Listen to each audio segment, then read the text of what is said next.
Hello everyone, let's look at steps to enable and configure the Quick Machine Recovery feature on Windows 11. In the operating system, Quick Machine Recovery is a feature that Microsoft has created for fast recovery when your computer fails to start due to a buggy update or driver or another type of issues that prevents your computer from starting up. And to get started, do this. First, we're going to open the Settings tab. And then we're going to go to System. Then we're going to open the recovery page. And from here, we're going to open the Quick Machine Recovery page. The recovery feature should be enabled by default on Windows 11 Home and the Pro Edition as long as the computer is not managed by an administrator. To enable the feature, just turn on this toggle switch and then turn on the Automatically Check for Solutions option.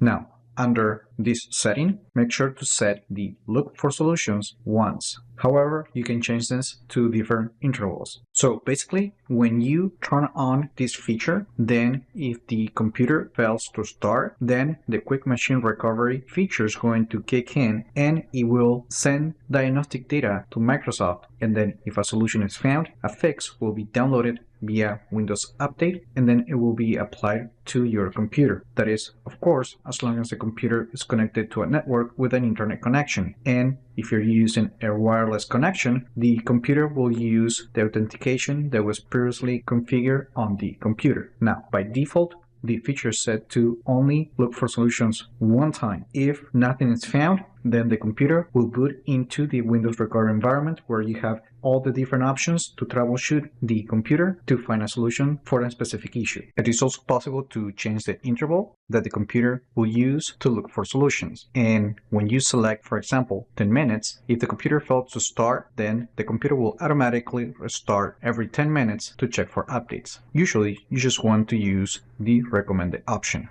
Now, to demonstrate the Quick Machine Recovery feature in action, I'm going to fail start the computer about 2-3 times, and then the automatic repair feature will trigger the Quick Machine Recovery where you can see this feature in action. Now, right now, Quick Machine Recovery is performing a diagnosis of your computer. It's going to upload that information to Microsoft, and then if there is a solution for a specific problem, it will download and install on your computer. As you can see, now it's connected to the network, but because this computer doesn't have an actual issue, then nothing will be downloaded, and we're going to get a message that the computer could not be repaired. You also see a path where you will find the log files that the system has generated during the process. Now, in here, we're just going to press enter, and that will take us to the actual Windows recovery environment where you can access the Quick Machine Recovery one more time. And when we click that, the computer is going to generate another test, and it's going to send that to the network, and it's going to do the same check one more time.